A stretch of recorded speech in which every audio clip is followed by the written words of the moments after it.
Hello, मैं हूं हरप्रीत। आज हम बात करेंगे सेंसरी डाइट एक्टिविटीज़ के बारे में। सेंसरी डाइट एक्टिविटीज़ को अगर आप डेली लाइफ में बच्चों के इनकॉर्पोरेट करते हैं तो बच्चों में सेंसरी इश्यूज़ को काफ़ी हद तक कम किया जा सकता है।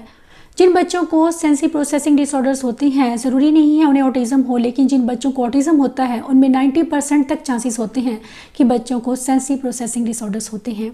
सेंसरी प्रोसेसिंग डिसऑर्डर्स का मतलब है कि बच्चों की सेंसेस में प्रॉब्लम होना। बच्चे या तो ओवर स्टिमुलेटेड रहते हैं या फिर अंडर स्टिमुलेटेड रहते हैं। सही से बैलेंस्ड वे में उनका सेंसरी सिस्टम वर्क नहीं करता, जिसकी वजह से उनकी लर्निंग काफ़ी मुश्किल हो जाती है और वो बाकी बच्चों से पीछे रह जाते हैं। ऐसे में उनकी लाइफ की डिफ़िकल्टीज़ बढ़नी शुरू हो जाती हैं और धीरे धीरे बच्चों में स्टिमिंग और चैलेंजिंग बिहेवियर्स आने शुरू होते हैं। और हमें ज़रूरत है सही वक्त पर बच्चों को वो सेंसरी इनपुट देने की जो कि बच्चों की इन नीड्स को पूरा कर सके और बच्चों में इन बिहेवियर्स को ना आने दे। सबसे पहले मैं बात करूंगी कि सेंसरी डाइट जो है, हम अक्सर सोचते हैं बीइंग ए पेरेंट कि हमारे बच्चे के लिए कौन सी सेंसरी डाइट यूज़फुल होगी, कौन सी एक्टिविटी मुझे बच्चे को करवानी चाहिए या कौन सी नहीं करवानी चाहिए। जो एक्टिविटीज़ मैं आज आपके साथ शेयर करने वाली हूँ वो सभी बच्चों के लिए यूज़फुल है, चाहे आपका बच्चा ओवर स्टिमुलेटेड चाइल्ड है या फिर अंडर स्टिमुलेटेड भी है, तब भी ये एक्टिविटीज़ दोनों ही बच्चों के लिए यूज़फुल हैं। और दूसरी चीज़ ये है कि आप उसे घर पर इजीली करवा सकते हैं। उसके लिए आपको कोई महंगे एक्सपेंसिव टूल्स खरीदने की ज़रूरत नहीं है। सिंपल सी चीज़ों के साथ में आप घर पर ही बच्चों को वो इंटेंस सेंसरी इनपुट दे सकते हैं जो बच्चों के सेंसरी सिस्टम को बैलेंस करने का काम करता है और उनकी डेली सेंसरी नीड्स को पूरा करता है। सबसे पहले मैं बात करूँगी प्रोप्रियोसेप्टिव सेंस की। गुरजोत में शुरू से ही मैं देखती थी उसकी सभी सेंसेस में इश्यूज थे। सिर्फ एक सेंस नहीं, उसको हर एक सेंस में प्रॉब्लम थी। आज उन्हीं प्रॉब्लम्स के बारे में मैं आपसे डिस्कस करूंगी और उनके सॉल्यूशन बताऊंगी। अगर आपके बच्चे में आप कुछ ऐसी चीज़ें देखते हैं तो हमें क्या करना है। सबसे पहला सिस्टम होता है प्रोप्रियोसेप्टिव, जो हमारा मेन सिस्टम होता है। बच्चों की हाइपर एक्टिविटी की बहुत बड़ी वजह होती है प्रोप्रियोसेप्टिव सिस्टम का अंडर स्टिमुलेट होना।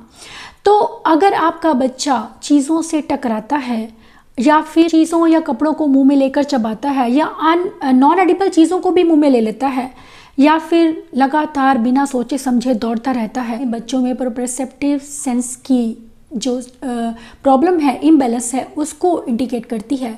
उस सेंस को किस तरह से बैलेंस किया जाना चाहिए, उसके लिए जो एक्टिविटीज़ हैं, सबसे पहले आपको क्या करना है, बच्चे को डीप प्रेशर एक्टिविटीज़ देनी है। बच्चे को सिंपली शीट में रैप कीजिए, पिलो के साथ उसे प्रेशर दीजिए। शीट पे रैप कर रहे हैं तो नीचे मैट्रेस ज़रूर हो, यू मेक श्योर, इस चीज़ का हमें ध्यान रखना है। दूसरी चीज़ है कि अगर खाली हम पिलो के साथ में भी उसको एक्टिविटी करवा सकते हैं, उसे प्रेशर दे सकते हैं अगर आपका बच्चा शीट में रैप नहीं होना चाहता।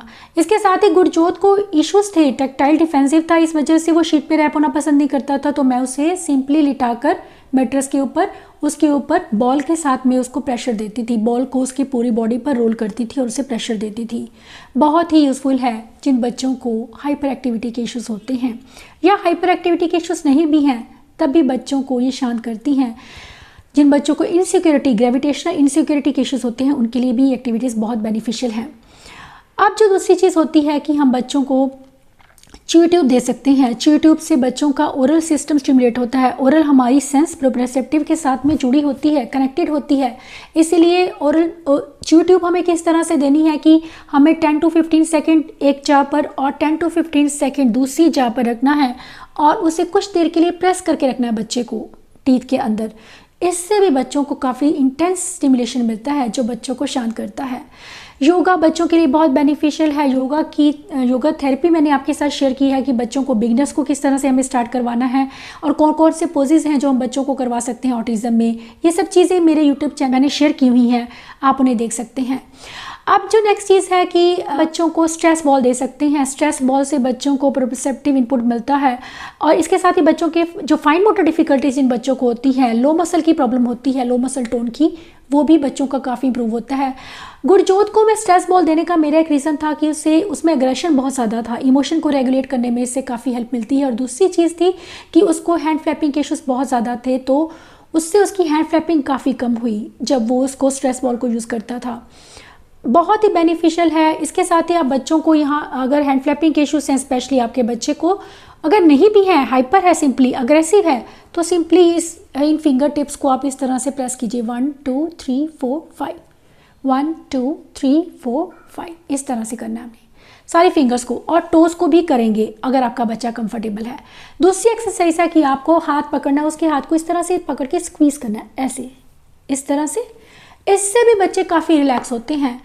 ये चीज़ें बच्चों को बहुत हेल्प करती हैं, उनके सेंसिस सिस्टम को बैलेंस करती हैं, उनमें इमोशनल रेगुलेशन होता है जो कि बच्चों के बिहेवियर को काफ़ी बैलेंस रखता है। इसके बाद मैं बात करूंगी हैवी वर्क एक्टिविटीज़ की। बच्चों को हैवी बैग देना, या फिर बच्चे को हाथ से पुलिंग पुशिंग की एक्टिविटीज़ देना, या फिर पिलो फाइट करना बहुत अच्छी एक्टिविटीज़ हैं। ये हैवी एक्टिविटीज़ से बच्चों को स्टिमुलेशन मिलता है। जब बच्चे टग ऑफ वार खेलते हैं, पुलिंग करते हैं किसी चीज़ को या पुश कर रहे हैं, उससे भी बच्चों को काफ़ी स्टिमुलेशन मिलता है। या फिर हम बच्चों को खाली वेट बेयरिंग भी दे रहे हैं हाथों पर, स्पेशली अगर आपके बच्चे को हैंड फ्लैपिंग के इश्यूज़ हैं, वेट बेयरिंग दीजिए। अगर आपका बच्चा छोटा है तो हाथों से ही उसको प्रेस कीजिए, या फिर आप चाहें तो बच्चों को वाइब्रेशन भी दे सकते हैं। अगर आपका बच्चा फिजिकल एक्टिविटीज़ को अवॉइड करता है तो हम बच्चों को वाइब्रेशन के थ्रू भी प्रोप्रियोसेप्टिव इनपुट दे सकते हैं। और ये चीज़ें हम किस तरह से हमें वाइब्रेशन थेरेपी देनी है, ये वीडियो भी मैंने आपके साथ शेयर किया है, आप उसे ज़रूर देखिएगा। गुरजोत के साथ में मैं एक और एक्टिविटी करती थी कि मैं एक पाइल बनाती थी पिलोस का, और गुरजोत को स्केटबोर्ड के ऊपर मैं बिठाती थी और पाइल्स के बीच में उसको क्रैश करना होता था। ये एक्टिविटी बच्चों के लिए बहुत यूज़फुल है, बच्चों को इंटेंस सेंसरी इनपुट मिलता है इससे, और ये फन वे में बच्चे करते हैं और ये बच्चे बहुत इंजॉय करते हैं। एनिमल वॉक करवाना, स्पेशली बियर वॉक और क्रैब वॉक, ये 2 वॉक ऐसी हैं जो बच्चों के लिए बहुत बेनिफिशियल है। इंटेंस सेंसरी इनपुट इससे बच्चों को मिलता है। अगर आप पहले बच्चे को बियर वॉक सिखाइए, यानी कि उसे आगे की तरफ बढ़ना है, और फिर क्रैब वॉक सिखाएंगे कि पीछे की तरफ उसे किस तरह से जाना है, क्योंकि क्रैब वॉक जो है वो कंपैरेटिवली थोड़ी मुश्किल हो सकती है बच्चों के लिए। इसके साथ ही बच्चों को च्युइंगम देना भी अच्छा आइडिया रहता है। गुरजोत को मैं लैप पैड भी देती थी कि उसकी सिटिंग इंप्रूव हो, क्योंकि बच्चों की सिटिंग जो है वो काफ़ी ख़राब होती रहती है। जिन बच्चों को प्रोप्रियोसेप्टिव और वेस्टिबुलर इश्यूज़ होते हैं, तो उसकी सिटिंग को इम्प्रूव करने के लिए मैं एक हैवी पिलो रखती थी उसके लेग्स पर, और वो काफ़ी अच्छी सिटिंग देता था इससे। तो इस चीज़ को आप ज़रूर ट्राई कीजिएगा। इसके साथ ही टेम्पोलिन पर जंप करना, या फिर टेम्पोलिन नहीं भी है तो आप कुशन दे सकते हैं, सिंपली बच्चे को उसके ऊपर जंप करने के लिए बोल सकते हैं, या कुशन के ऊपर सिंपली बच्चा वॉक कर रहा है, उससे भी बच्चों को काफ़ी इनपुट मिलता है। अब मैं बात करूँगी वेस्टिबुलर सेंस की। वेस्टिबुलर का मतलब है कि बच्चे लगातार दौड़ते जाते हैं, ध्यान नहीं देते हैं, और ये एक चीज़ की लगातार जंपिंग करते रहना, या स्पिनिंग करते रहना, या रॉकिंग करते रहना, ये कुछ बिहेवियर्स होते हैं जिन बच्चों को वेस्टिबुलर इश्यूज़ होते हैं। ऐसे में हम बच्चों को कौन सी सेंसरी डाइट दे सकते हैं जो बच्चों के लिए बेनिफिशियल हो। सबसे पहले हम जिन बच्चों को स्पिनिंग की प्रॉब्लम होती है, उन जो स्पिनिंग करते रहते हैं लगातार, उन्हें स्पिनिंग की एक्सरसाइज करवा सकते हैं कि 5 टाइम उसे लेफ्ट घूमना है, 5 टाइम राइट घूमना है। या फिर बच्चे को रिवॉल्विंग चेयर दी जा सकती है, या फिर स्पिनर दिया जा सकता है। कुछ 1 मिनट के लिए, 2 या 3 मिनट के लिए ही आप देंगे, इससे ज़्यादा नहीं देंगे। कोई भी सेंसरी एक्टिविटीज़ है हम एक लिमिट में देंगे, उससे ज़्यादा नहीं देंगे, क्योंकि उससे भी ज़्यादा देना भी सही नहीं है। अब एक चीज़ है कि हम बच्चों को रॉकिंग का, अगर बच्चे का बिहेवियर है तो आप उसे रॉकिंग चेयर दे सकते हैं। गुरजोत को मैं देती थी जब सोने से पहले स्पेशली, ये बहुत ही कामिंग एक्टिविटी होती है रॉकिंग करना। इसके साथ ही स्विंग दोनों ही बच्चों के लिए, चाहे आपका बच्चा हाइपर एक्टिव है या नहीं भी है, तब भी बहुत यूज़फुल है। आप उसको अपनी सुपरविजन में दीजिए स्विंग, उसे ज़्यादा हाई ना लेने दें, बच्चे को लीनियर डायरेक्शन में दें और स्लो दें। बहुत फ़ायदेमंद है बच्चों को स्विंग, बच्चों को वेस्टिबुलर इनपुट देने। इसके साथ ही बैलेंस बीम के ऊपर चलना, बैलेंसिंग की एक्टिविटीज़ करवाना। गुरजोत को मैं ऑब्स्टेकल देती थी, उसे मैं पिलो रखती है रास्ते में, और उसे पिलो रख देती थी, पिलो के साथ पाथ बनाती थी, उसको क्रॉस करके निकलना था। एक बेंच रखती थी कि उसे क्रॉल करके निकलना था। ये एक्टिविटीज़ भी बच्चों को इंटेंस इनपुट देती हैं, और वेस्टिबुलर बच्चों को, जो बच्चे लगातार हिलते डुलते रहते हैं, वो एक स्टेबिलिटी उन्हीं में आनी शुरू होती है। जब आप बच्चों के साथ में कोऑर्डिनेशन की एक्टिविटीज़ करते हैं, बैलेंस की एक्टिविटीज़ करते हैं, तो बच्चों में ये बिहेवियर कम होना शुरू होते हैं। इसके साथ ही एक बहुत ही इंपॉर्टेंट जो एक्टिविटी होती है कि आप सिंपली बच्चे को बेड पर लिटाएंगे और उसके हेड को नीचे की तरफ कर देंगे, ज़मीन की तरफ नीचे हमें लटका देना है हेड को। वो एक एक्टिविटी भी बच्चों को इंटेंस इनपुट देती है। ये आप एक्टिविटी ज़रूर कीजिए अगर आपके बच्चे को वेस्टिबुलर इश्यूज़ हैं, बच्चा सिटिंग स्टिल नहीं देता है, बच्चे लगातार दौड़ते रहते हैं, जंपिंग करते रहते हैं, रनिंग करते रहते हैं बिना सोचे समझे। ये चीज़ें उनको बहुत हेल्प करती हैं उनमें स्टेबिलिटी लाने में, उनके ब्रेन को शांत करती है। इसका इफ़ेक्ट जो है वो काफ़ी लंबा रहता है और बहुत ही बेनिफिशियल। अब मैं बात करूंगी टैक्टाइल सेंस की। टैक्टाइल सेंसिटिविटी भी बच्चों को होती है, या फिर कुछ बच्चों को सीकिंग बिहेवियर्स भी होते हैं, तब भी ये सेंसरी डाइट उनके लिए उतनी ही यूज़फुल है। क्योंकि गुरजोत को सेक्स सीकिंग भी थे और अवॉइडिंग दोनों ही बिहेवियर्स थे। वो किसी के साथ में टच होना पसंद नहीं करता था, किसी के पास आना पसंद नहीं करता था, डिस्कम्फर्ट शो करता था जब उसे कोई छूता था। दूसरी चीज़ थी कि वो मैसी बहुत हो जाता था, खाना खाते वक्त वो चीज़ों को गिरा देना या अपने पूरे हाथ को गंदा कर लेना, ऐसे कुछ बिहेवियर्स थे। तो ऐसे में हम बच्चों को कौन सी सेंसरी डाइट एक्टिविटीज़ दे सकते हैं? मैं उसे फिंगर पेंटिंग करवाती थी या उसे वाटर बीड्स में या फिर स्लाइम, क्ले, पानी, ये सब चीज़ें उसे देती थी जिसमें वो काफ़ी इंजॉय करता था। पानी में थोड़ा डिटर्जेंट डाल दिया, उसको हिलाकर फॉर्म बनाना, उसके साथ प्ले करना, बहुत ही यूज़फुल एक्टिविटीज़ हैं बच्चों के सेंसरी सिस्टम पर वर्क करने के लिए। अब एक जो चीज़ होती है ब्रश स्किन। ब्रश स्किन का मतलब है कि आप बच्चे को व्हील बर्गर ब्रश के साथ में कर सकते हैं, ब्रशिंग कर सकते हैं उसकी।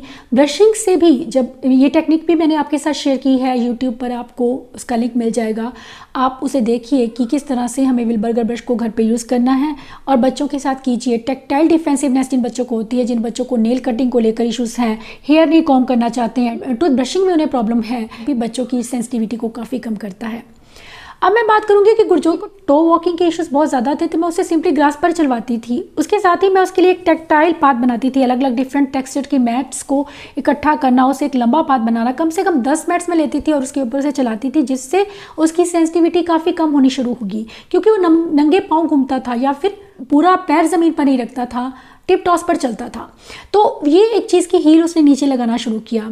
इसके साथ ही मैं उसे डिफरेंट टेक्सचर्स को रब करती थी, उसकी टांगों पर, उसके फीट पर, स्पेशली उसकी बाजू पर। और एक चीज़ हम कर सकते हैं, बच्चों को डीप मसाज देना भी बहुत यूज़फुल है उनकी टेक्टाइल सेंसिटिविटी को कम करने के लिए, उन्हें शांत रखने के लिए। मैं दिन में 2 बार उसे कम से कम 10 मिनट तक मसाज देती थी, जिससे कि उसकी हाइपर एक्टिविटी भी कंट्रोल हुई और उसमें डिफेंसिवनेस के इश्यूज भी काफ़ी कम हुए। इसके साथ ही अलग अलग टेक्सचर की बॉल के साथ में खेलना या बच्चों के लिए टच बुक बनाना भी अच्छा आइडिया है, जिसमें आप अलग अलग टेक्सचर्स को पेस्ट कर सकते हैं। अगर आपका बच्चा टेक्टाइल डिफेंसिव है और फिंगर को गम में या ग्लू में टच नहीं करना चाहता तो आप बच्चे को स्टार्टिंग में ग्लव्स पहना सकते हैं और बच्चे को उसके साथ में फिंगर पेंटिंग करवाइए। धीरे धीरे हम कोशिश करेंगे कि ग्लव्स को हम निकाल दें। अब नेक्स्ट जो सेंस है जिसके बारे में बात करने वाली हूँ, बहुत इंपॉर्टेंट है, वो है ऑडिटरी सेंस। ऑडिटरी का मतलब है सुनने की। गुरजोत और चीज़ों को ध्यान देता था, म्यूज़िक सुनता था, तेज़ आवाज़ कहीं से आ रही है उसकी तरफ भागा जाता था, टीवी की आवाज़ कहीं आ गई, कोई सॉन्ग सुन लिया तो वो चला जाता था। लेकिन जब मैं उसे बुलाती थी वो कभी नहीं आता था, क्योंकि वो इस चीज़ को समझ नहीं पाता था कि मुझे कौन सी आवाज़ पर कॉन्सेंट्रेट करना है। इसके लिए मैं उसको अलग से प्रैक्टिस करवाती थी कि डिस्ट्रैक्शन है, आसपास शोर है, लेकिन मैं उसे बुला रही हूँ और उसे मेरी तरफ ही देखना है। मैं उसका फेस को अपने फेस टू फेस लाती थी और बोलती थी। इससे बच्चे आपकी आवाज़ को सुनना शुरू कर देते हैं। हमें ये बिहेवियर उनमें डेवलप करना पड़ता है। दूसरी एक चीज़ कर सकते हैं कि हम बच्चों को, जब वो छोटा था तो मैं गेम उसके साथ प्ले करती थी कि कहीं से उसकी आवाज़ मैंने फीड कर दी थी एक टॉय में, और उसमें वो गुरजोत ऐसा नाम आता था, वो बार बार वो नाम को बुलाता था और गुरजोत उस नाम को, उस आवाज़ कहाँ से आ रही है उसको ढूंढने के लिए वो पूरे रूम को देखता था कि कहाँ पर वो टॉय छिपा है। मैं टॉय को छुपा देती थी और वो उस टॉय को ढूंढने की कोशिश करता था कि वो साउंड कहाँ से आ रही है। इससे बच्चों में, जिन बच्चों को ऑडिटरी प्रोसेसिंग प्रॉब्लम्स होती हैं, काफ़ी हद तक ये चीज़ें उनकी कम होने लगती हैं जब आप बच्चों के साथ ऐसी एक्टिविटीज़ करते हैं। इसके साथ ही उसको ऑडिटरी शेकर बनाना, उसको अलग अलग तरह की साउंड सुनाना, इससे बच्चों की सेंसिटिविटी भी काफ़ी कम होती है। जो बच्चे स्पेशली सेंसिटिव होती हैं और जिन्हें लाउड साउंड से प्रॉब्लम होती है, या फिर एक और चीज़ हो सकती है कि आप बच्चे को हेडफोन दे सकते हैं अगर सेंसिटिविटी उसकी बहुत ज़्यादा है तो। कि जिन बच्चों को ओरल सिस्टम को लेकर इश्यूज होते हैं, खाने में बहुत सिलेक्टिव होते हैं, चीज़ों को लगातार मुंह में च्यू करते हैं, नॉन एडिबल चीज़ों को मुंह में लेते हैं, स्पीच को लेकर डिफिकल्टीज होती हैं, थंब सकिंग करते हैं, टीथ ग्राइंड करते हैं, ये सब चीज़ें बच्चों में ओरल मोटर सिस्टम को इंडिकेट करती हैं कि उनका ओरल मोटर सिस्टम सही से काम नहीं कर रहा है। तो ऐसे में हम बच्चों को कुछ ऐसी एक्टिविटीज़ दे सकते हैं, उन्हें माउथ ऑर्गन अलग अलग तरह की बजाने के लिए दे सकते हैं, उनकी गम लाइन को मसाज करना इनवर्ड या अंदर की तरफ, या फिर अगर अंदर बच्चा आपका अलाउ नहीं कर रहा है तो बाहर से ही हम बच्चे को चीक पर मसाज देंगे, टैपिंग करेंगे। इससे भी बच्चों को काफ़ी ओरल स्टिमुलेशन मिलता है, उनका जो ओरल सिस्टम है वो अवेकन होता है, उनकी सेंसिटिविटी कम होने लगती है। गुरजोत खाने में काफ़ी सिलेक्टिव था। स्टार्टिंग में वो कुछ एक चीज़ें खाता था, सिर्फ रोटी और सब्जी, और कोई फ्रूट नहीं खाता था, सेमी सॉलिड चीज़ें नहीं खाता था, लेकिन धीरे धीरे वो चीज़ें खाने लगा जब मैंने उसके साथ में ओरल मोटर एक्सरसाइजेज शुरू की। बच्चों को बैलून ब्लो करवाना, बबल्स ब्लो करवाना, पेपर्स को ब्लो करवाना या सकिंग की एक्टिविटीज़ देना भी काफ़ी यूज़फुल है, जिससे आप बच्चों के ओरल उस बच्चे को जो इनपुट दे रहे हैं वो बच्चों के लिए बहुत अच्छा वर्क करता है, उनकी सेंसिटिविटी को कम करता है, जिससे कि बच्चों की फीडिंग को लेकर जो समस्याएं होती हैं वो काफ़ी कम हो जाती हैं। इसके साथ ही गुरजोत की वर्बल स्ट्रीमिंग के जो बिहेवियर थे वो भी काफ़ी मैंने उसमें इंप्रूवमेंट देखी कि वो कम होने लगी है। स्पीच के साथ साथ मैं उसे स्पीच देती थी, लेकिन साथ में मैं उसे सेंसरी इनपुट भी देती थी। उसे अलग अलग तरह के माउथ ऑर्गन देना, ब्लोइंग सकिंग की एक्टिविटीज़ करवाना बहुत ही ज़्यादा बेनिफिशियल रहा उसके लिए। अब मैं बात करूँगी विजुअल सिस्टम की, जो बहुत इंपॉर्टेंट होता है।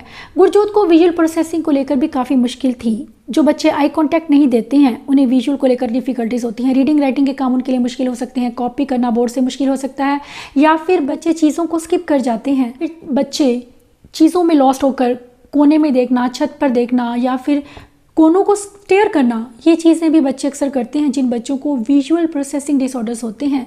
ऐसे में हम बच्चों को फ्लैश लाइट के साथ अंधेरे में खेलना, ये एक अच्छी एक्टिविटी होती है, बच्चा उसे पकड़े। दूसरा एक होता है कि आप प्रोजेक्टर दे सकते हैं अलग अलग तरह के बच्चे को, जिसमें स्लो मूविंग लाइट्स हों। चाहे आपका बच्चा ओवर स्टिमुलेटेड चाइल्ड है या फिर अंडर स्टिमुलेटेड भी है, तो ये एक्टिविटीज़ उसके लिए बेनिफिशियल है कि रात के अंधेरे में आप उसे कलर चेंजिंग लैंप्स दे रहे हैं, लावा लैंप दे रहे हैं, सेंसरी बॉटल दे रहे हैं, काम डाउन बॉटल आप उसको दिन में दिखा रहे हैं, या फिर बच्चे को आप स्लो मूविंग लाइट्स दिखा रहे हैं। बच्चों के ब्रेन को शांत करती है और उन्हें इंटेंस विजुअल इनपुट मिलता है। जो बच्चे सनलाइट से घबराते हैं, तेज़ लाइट बर्दाश्त नहीं करते हैं, हाइपर हो जाते हैं, उनके लिए भी एक्टिविटीज़ बहुत यूज़फुल हैं। इसके साथ ही बच्चों के साथ में आई स्पाई गेम खेलना, कि पानी में आप टॉयस अलग अलग छुपा दीजिए, रख दीजिए और उसे शेक करके उसे ढूंढने के लिए बोले कि कौन सी चीज़ कहाँ है। क्योंकि मैं देखती थी कि गुरजोत सामने पड़ी चीज़ों में से कोई एक चीज़ उसे ढूंढने में बहुत ही मुश्किल होती थी, उसको परसेप्शन में बहुत प्रॉब्लम थी। हालांकि वो चीज़ों के बारे में तो जानता था, लेकिन उस चीज़ को स्कैन करना उसके लिए काफ़ी मुश्किल था। तो हमें इन सब चीज़ों के थ्रू, इन एक्टिविटीज़ के साथ में हम बच्चों की विजुअल प्रोसेसिंग पर जब काम करते हैं, बच्चों में विजुअल प्रोसेसिंग डिसऑर्डर्स काफ़ी हद तक कम होने लगते हैं। बच्चों को लावा लैंप दिखाना, सेंसरी बॉटल्स, या बच्चों को वाटरफॉल का व्यू दिखाना, उसकी आवाज़ सुनाना काफ़ी बेनिफिशियल होता है। और साथ ही बच्चों को एक्वेरियम का व्यू भी काफ़ी शांत करता है और बच्चों को इंटेंस विजुअल इनपुट देता है, जिससे जिन बच्चों को विजुअल प्रोसेसिंग के चलते काफ़ी बिहेवियर्स होते हैं वो काफ़ी कम होते हैं। और बच्चों का विजुअल परसेप्शन एक्टिविटीज़ बच्चों को देना भी काफ़ी बेनिफिशियल है। और विजुअल परसेप्शन की वर्कशीट्स भी मेरी मैगजीन में आपको मिलेंगी, जिससे आप बच्चों के विजुअल परसेप्शन पर काम कर सकते हैं। अब मैं बात करूंगी हमारी लास्ट सेंस के बारे में, जो होती है ओल्फैक्टरी। बहुत इंपॉर्टेंट सेंस है। कुछ बच्चे खाने से पहले चीज़ों को स्मेल करते हैं, खाने को स्मेल करते हैं, बालों को स्मेल करते हैं, लोगों को या चीज़ों को भी स्मेल करते हैं। उन बच्चों के लिए बहुत ज़रूरी है हम बच्चों के लिए सेंटेड उन्हें चीज़ें दें। सेंटेड उनके लिए हम सिर्फ जार बनाएं, कॉटन रखें, उनमें अलग अलग तरह के सेंट डालें, परफ्यूम डालें। और बच्चों के लिए एसेंशियल ऑयल्स भी काफ़ी यूज़फुल होता है। स्पेशली अगर आपका बच्चा रात को सोता नहीं है, हाइपर है, तो रात को अगर आप उसके कमरे में लेवेंडर ऑयल से थोड़ा स्प्रे कर देते हैं, कोकोनट ऑयल में मिक्स करके उसे यहाँ गर्दन के पास लगाते हैं, तो उससे भी बच्चों की नींद काफ़ी अच्छी होती है, बच्चों का ब्रेन शांत रहता है उससे। तो ये सब एक्टिविटीज़ जो मैंने आपको एक सेंसरी डाइट बताई है, मैं उम्मीद करती हूँ कि जो ये मेरा प्लान, जो सेंसरी डाइट प्लान है, ये आपके लिए बहुत यूज़फुल होगा। चाहे आपका बच्चा ओवर स्टिमुलेटेड है या फिर अंडर स्टिमुलेटेड है, ये एक्टिविटीज़ उसको डेफिनेटली हेल्प करेंगी। ये वीडियो आपको डेफिनेटली हेल्प करेगा अपने बच्चों के साथ घर पर ही इजी वेज में बच्चों को वो सेंस इनपुट देने में, जो उनके लिए बहुत ज़रूरी है। Thanks for watching.